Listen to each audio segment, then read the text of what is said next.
Fala pessoal, Matheus aqui e hoje nós vamos dar continuidade ao que está acontecendo nos Estados Unidos com este drama de tantos bancos quebrando por lá. Temos aí novos nomes de próximos possíveis candidatos às próximas quebras, então vamos dar uma olhada neles e vamos falar também sobre o CPI, a inflação norte-americana que saiu ontem e que pouca gente está dando bola aí justamente por conta do drama bancário que está dominando as notícias por toda parte. Mas não vamos esquecer que a inflação seria a questão principal se isso não estivesse acontecendo e a inflação veio quente, então vamos falar sobre ela aqui com vocês.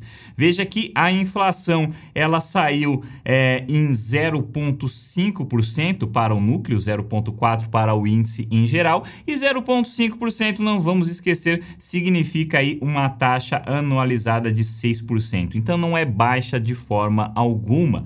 O mercado não está comentando muito sobre isso porque a inflação saiu dentro das expectativas. O mercado esperava 0,4% para o núcleo e saiu 0,5%. Então não teve assim uma grande diferença, não teve uma grande surpresa e por isso nós estamos escutando muita gente fazendo alarde sobre esta questão. Mas eu acho que uma informação mais interessante surge quando a gente começa a observar dentro do relatório da inflação quais são as particularidades que o mês de fevereiro trouxe para nós.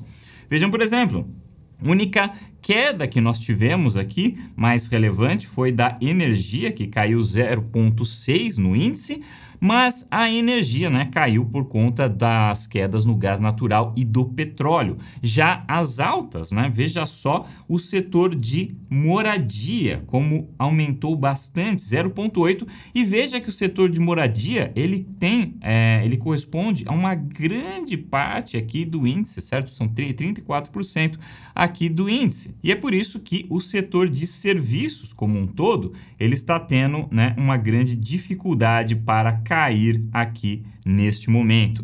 Setor de linhas aéreas, um aumento monstruoso de 6,4%. Agora, claro que isso daqui não corresponde a muito na inflação geral, mas poxa vida, minhas viagens vão ficar mais caras nesse ano, então isso não é muito legal. Mas enfim, com relação à inflação em geral, também alimentos aqui teve uma alta interessante, mas o destaque está realmente para o setor de moradia, que foi o que puxou este índice todo para cima. E isso tem um lado bom e um lado ruim. O lado bom disso daqui é que este item é relativamente simples de ser jogado para baixo. Inclusive, grandes especialistas aí do setor imobiliário norte-americano estão justamente com essa expectativa, que o setor de moradia, estes custos de aluguel e o Owner's Equivalent Rent, que nós já falamos aqui em detalhes em outro vídeo, esses itens, eles estão para cair muito em breve. Agora, para que eles caiam, e aí vem a parte ruim dessa história, para que eles caiam, nós precisamos do Fed com uma credibilidade alta na questão do combate à inflação. Por quê? Porque se as pessoas continuarem não levando a sério estas altas que o Fed está fazendo e achando que o Fed vai reverter o curso muito em breve, como muita gente já está achando, principalmente depois dessa drama todo aí no setor bancário, que nós já vamos falar em mais detalhes sobre isso.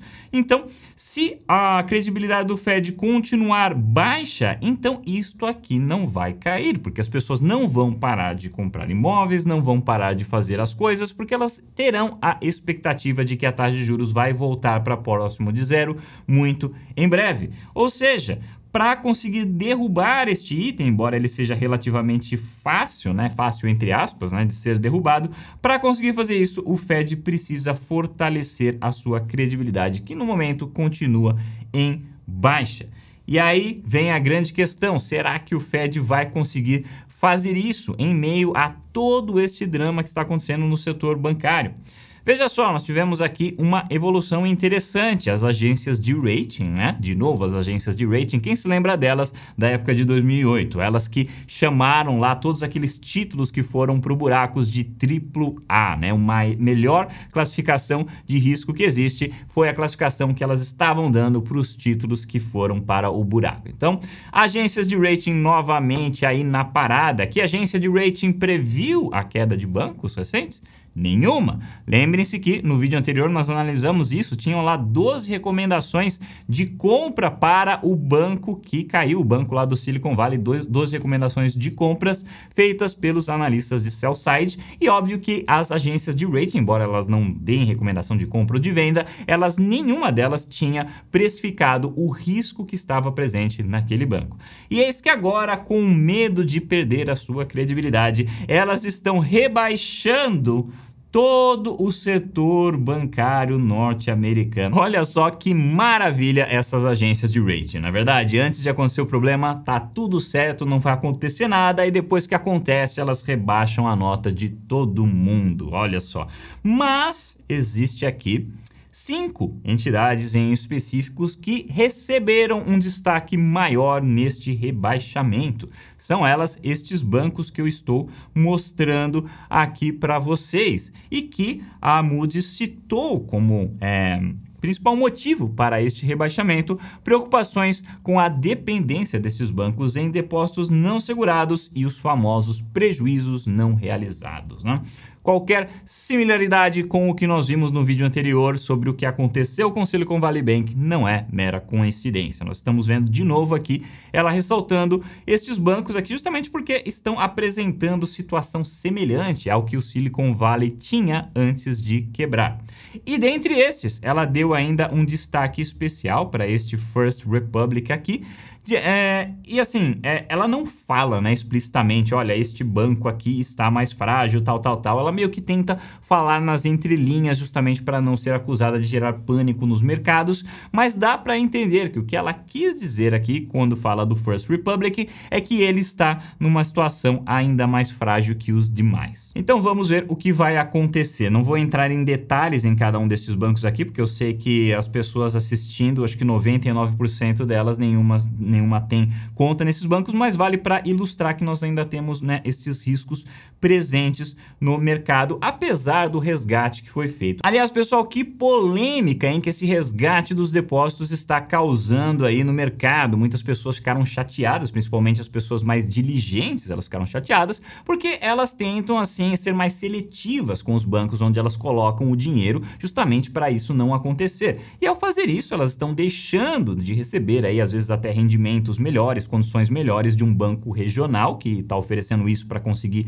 ganhar mercado, mas agora elas veem que esse esforço delas talvez não tenha sido tão recompensado assim, porque o depósito delas teria garantido pelo governo de qualquer jeito. Além disso, resgatar instituições privadas, não que isso tenha sido feito um resgate das instituições, certo? Mas vamos dizer assim, resgatar os depósitos privados com dinheiro público significa socializar este prejuízo entre todos os pagadores de impostos.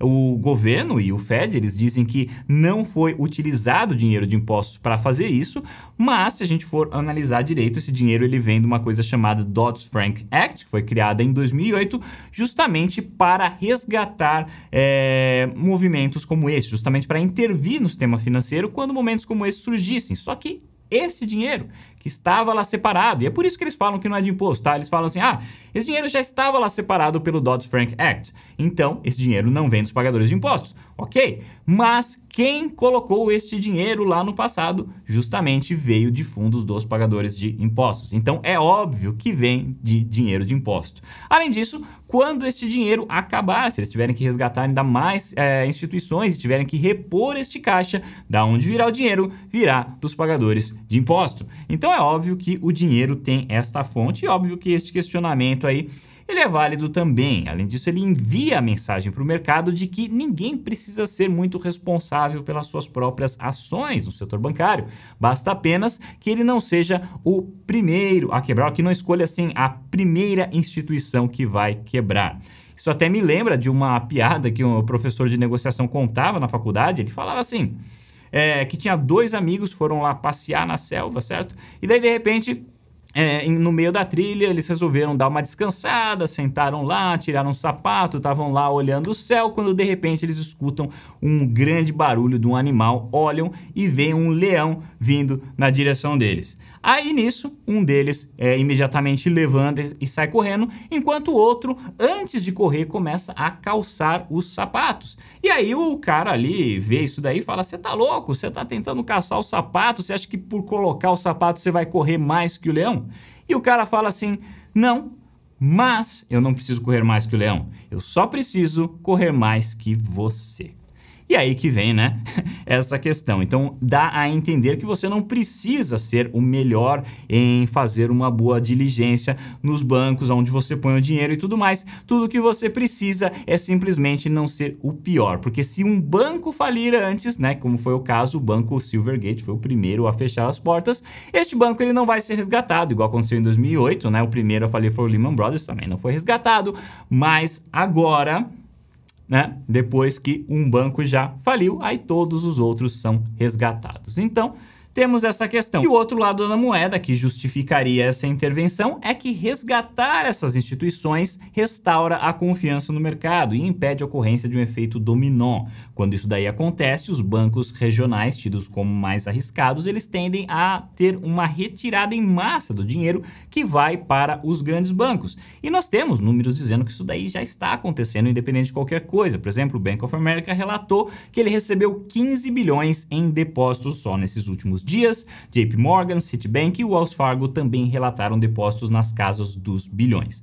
Mas, sem isso, talvez este movimento fosse ainda mais intensificado. Inclusive, segundo o Bernie Frank, correlator aí do Dodd-Frank Act, ele disse que é somente por causa disso que não estamos falando hoje em outro 2008. E a Janet Yellen diz que a forma como eles estão fazendo este resgate agora é muito diferente, porque agora eles estão resgatando os depositantes e não os bancos em si. Os bancos estão sendo deixados para fechar, a gestão dos bancos ela terá que responder pelas ações delas, né? Porque foi uma ação, de certa forma, assim, fraudulenta que o Silicon Valley fez, né? Ao optar por uma classificação contábil ao invés de outra, ele estava ali maquiando os balanços e com isso ele criou um risco enorme para todos os seus correntistas. Então ela disse que a forma como isso está sendo feito hoje é muito diferente, porque agora não está sendo feito um resgate do banco em si, e sim um resgate dos depositantes. Enfim, questão muito polêmica, mas o que importa agora é sabermos o que vai acontecer com a taxa de juros daqui para frente. E olha só o que o mercado passou a precificar depois destes eventos. Que mudança drástica! Antes desses eventos acontecerem, o mercado estava precificando mais 3 aumentos nos juros e nenhum corte para 2023. Depois que isso daí aconteceu, o mercado inverteu essas expectativas completamente. Ele passou a precificar 0 aumentos para este ano e 3 cortes para 2023. Lógico que isso daqui já normalizou um pouco desde que eu peguei este gráfico, e agora o mercado já está novamente precificando que haverá uma alta de 25 pontos na reunião da semana que vem, dia 22, quarta-feira da semana que vem. Mas será que o Fed vai fazer isso? Nós não sabemos ainda o que o Fed vai fazer, mas o JP Morgan deixou aqui 2 questões muito interessantes para a gente pensar. Ele diz o seguinte, nas palavras dele, aqui abre aspas: ao responder essa questão, eu consideraria, número 1, será que o Powell acredita que as ações deste fim de semana são suficientes? Ou será que quebras de bancos se tornarão parte da dependência de dados, ou seja, parte integrante do drama daqui para frente, dependendo do que acontecer com a economia? E 2, se o risco de inflação é maior que o risco de uma instabilidade financeira. Excelentes questões, certamente que a resposta está nelas. E o que eu teria a dizer é o seguinte: se as ações do fim de semana realmente se mostrarem suficientes e o mercado ele estabilizar, então o caminho estará aberto para as novas altas de juros continuarem acontecendo e o combate à inflação seguir o seu curso. Caso contrário, eu não tenho dúvida nenhuma dúvida, lógico que isso daqui é minha opinião pessoal, então pode estar errada, mas eu particularmente não tenho dúvida nenhuma que se mais bancos começarem a quebrar e a situação começar a sair do controle, o Fed irá reverter o seu curso e irá reverter de forma bem abrupta. Por quê? Porque o Fed, ele até está disposto a gerar desemprego, ele está disposto a gerar recessão, mas ele não está disposto a arriscar o sistema financeiro. Nós já temos um histórico bem grande para nos mostrar que é assim que o Fed pensa, porque uma falha no sistema financeiro seria para eles algo inadmissível. Significaria que haveria uma falha em todos os setores da economia, porque todos os setores dependem do setor bancário, todo mundo depende do dinheiro, essa é a forma como a sociedade de hoje funciona. Então, comprometer o setor bancário significaria comprometer não só toda a economia, mas também comprometer a força dos Estados Unidos em relação ao resto do mundo, e isso seria visto como uma questão de segurança nacional. Então, a grande resposta para nós virá ao longo dos próximos capítulos, conforme nós vermos se estas ações foram suficientes ou não. Se nós tivermos mais bancos quebrando e mais resgates ocorrendo, isso daí vai diminuindo a chance do Fed continuar o seu combate à inflação. O que no final das contas seria infelizmente desastroso, porque criaria uma bolha muito maior, criaria uma conta muito maior para ser paga no final dessa história, mas se este for o único caminho disponível para o Fed, esse será o caminho que o Fed irá traçar. Então vamos acompanhar os próximos capítulos. Obrigado por assistirem, pessoal, e até o próximo vídeo.